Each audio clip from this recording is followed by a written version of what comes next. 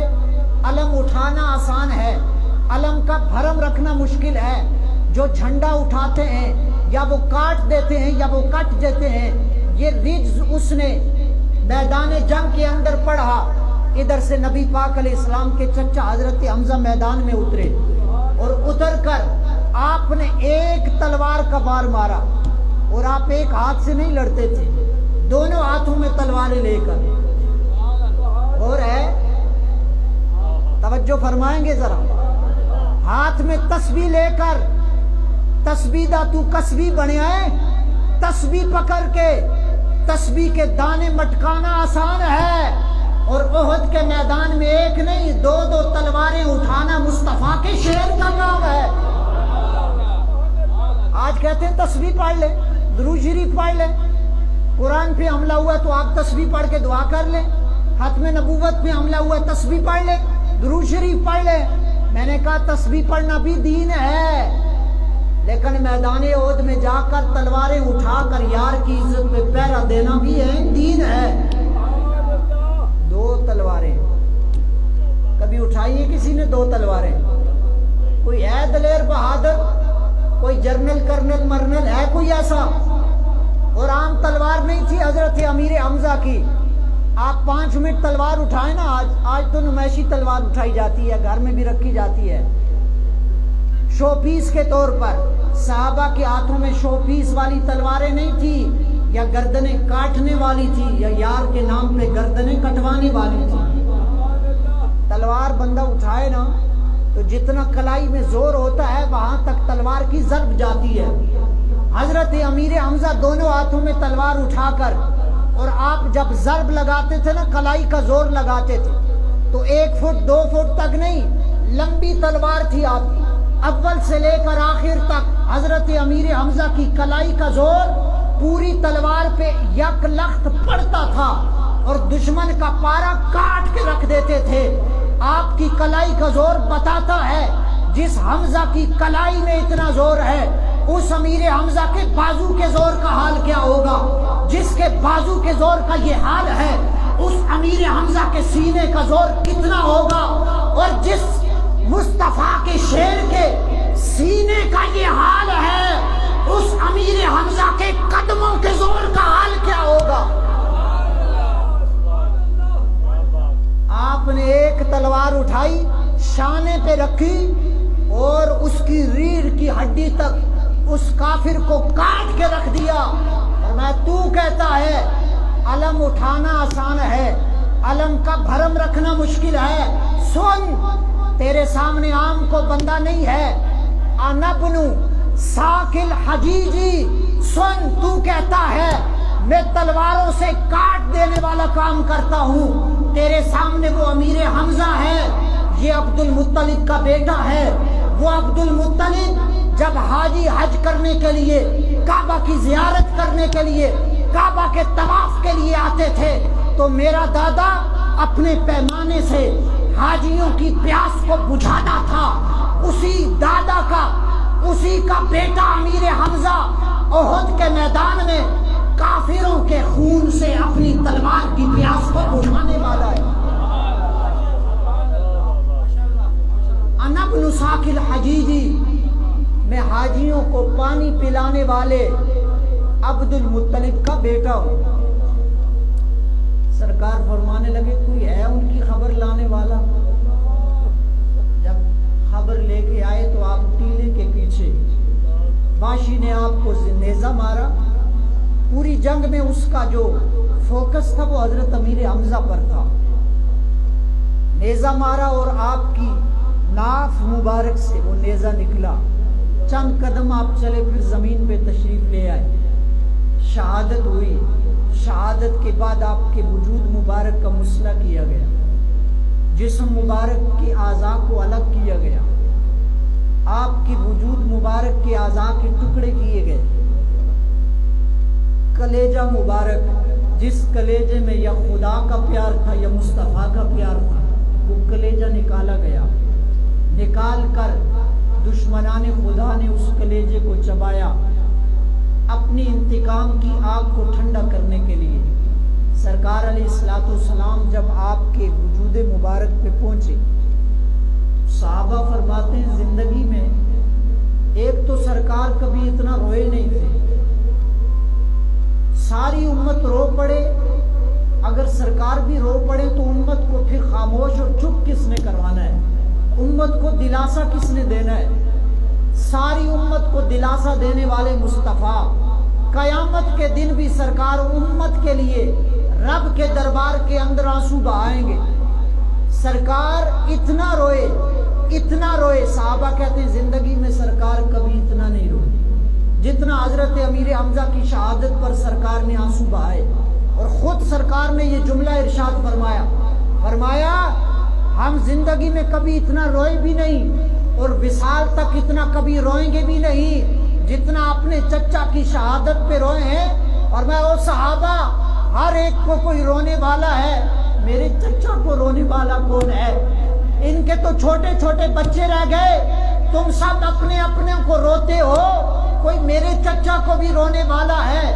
قربان جاؤ امیر حمزہ، ساری امت جس مصطفیٰ کے عشق میں آنسو بہاتی ہے، احد کے میدان میں آپ کی شہادت پر آپ کے سرہانے قدمین مبارک کے ساتھ کھڑے ہو کے رب کے حبیب نے آنسو بہا کے بتایا امت ساری یار کے عشق میں روتی ہے، اور رب کا حبیب جس کی محبت میں روتا ہے اسے سید الشہداء کہا جاتا ہے۔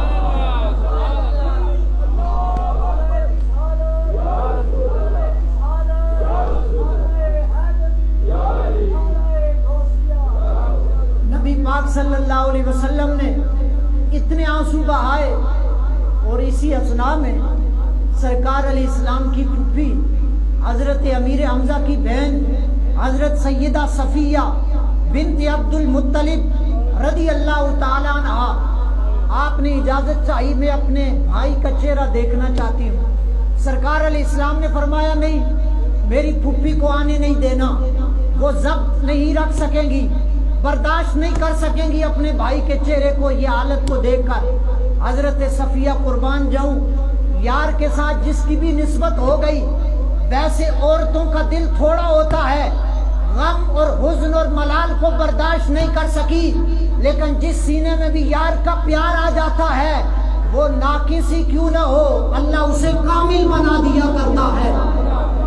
عرض کی سرکار، اگر رب نے آپ کو سینہ کشادہ عطا کیا ہے تو آپ کی پھوپھی بھی آج احد کے میدان میں جزا فضا نہیں کرے گی، اپنے بھائی کا چہرہ دیکھ کر رب کا شکر بھی ادا کرے گی، اور اپنے بھائی کی دلیری پر اللہ رب العزت کی بارگاہ میں شکر کے کلمات ادا کرے گی۔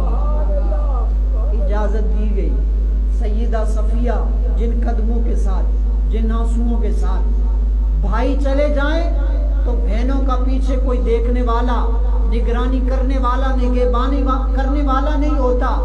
ماں باپ کے بعد آس ہوتی ہے کہ باپ کے گھر میں بھائی موجود ہے، لیکن جب بھائیوں کے جنازے بھی اٹھ جائیں پھر بہنوں کے ہاتھ پر شفقت کا ہاتھ رکھنے والا کوئی نہیں ہوتا۔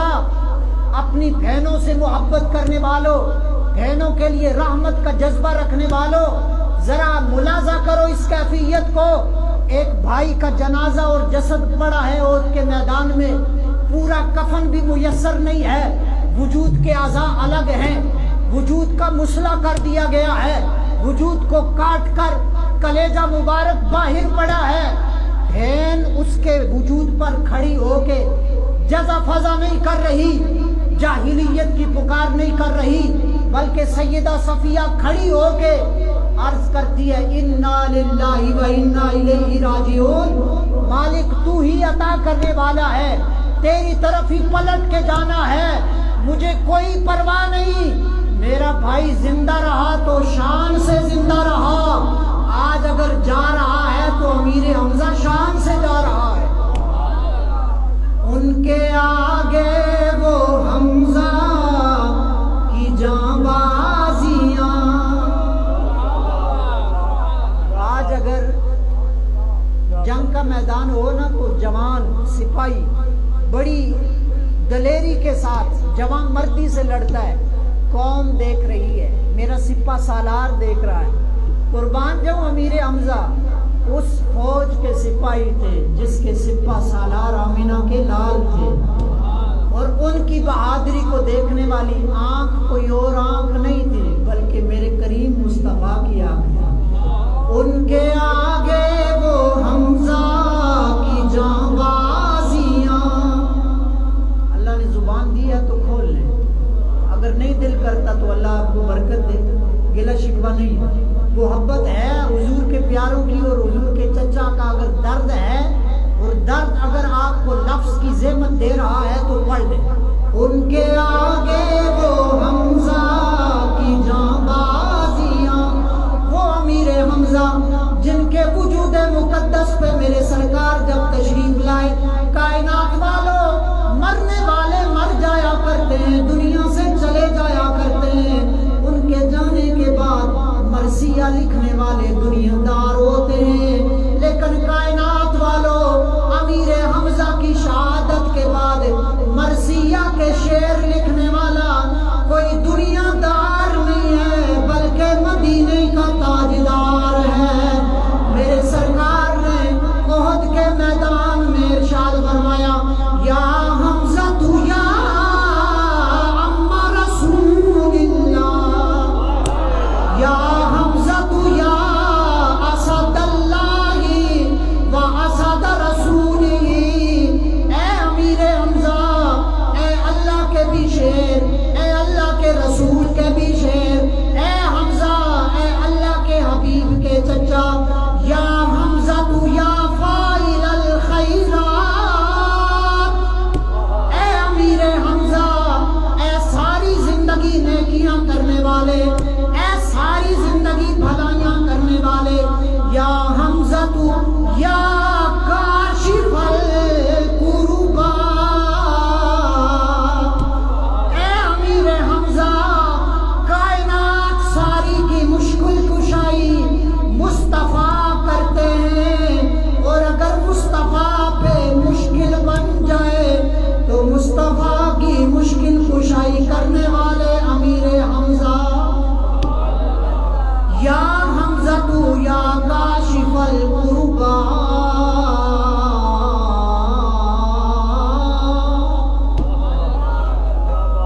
سبحان اللہ, شاید آواز باہر نہ چلی. یا حمزہ تو یا کاشف الکربات,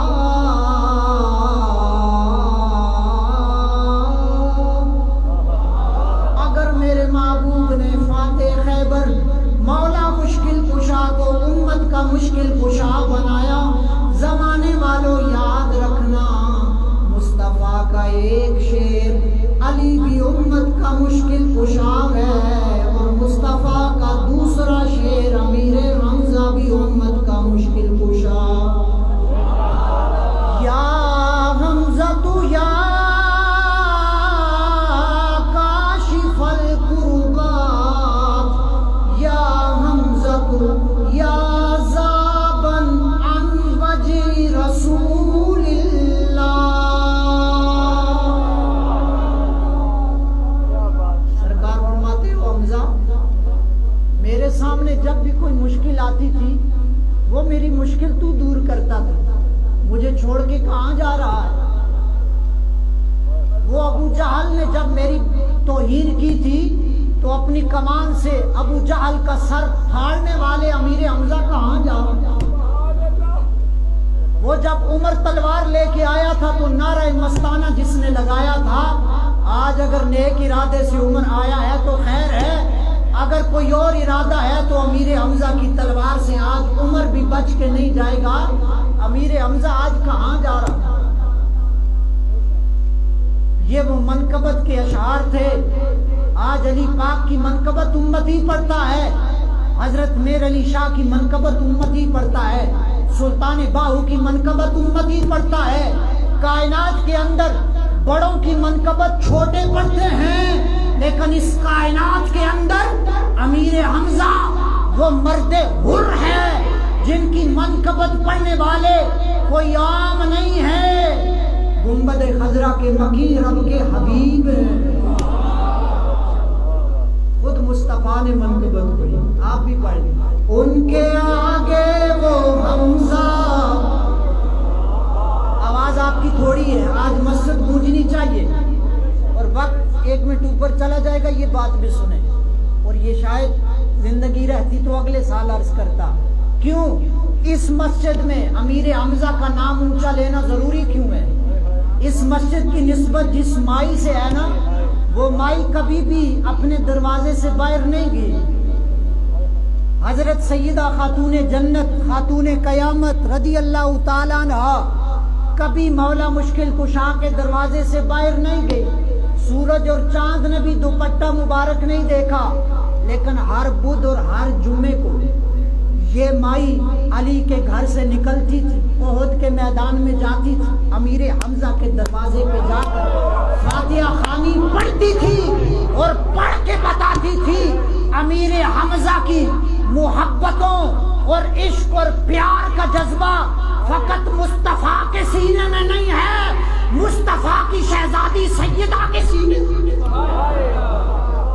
اب جس کے سینے میں دل ہے نا، اور دل میں یار کا پیار ہے اور سیدہ کا حیا ہے، وہ زبان کھول کے امیر حمزہ کو سلامی پیش کرے گا۔ ان کے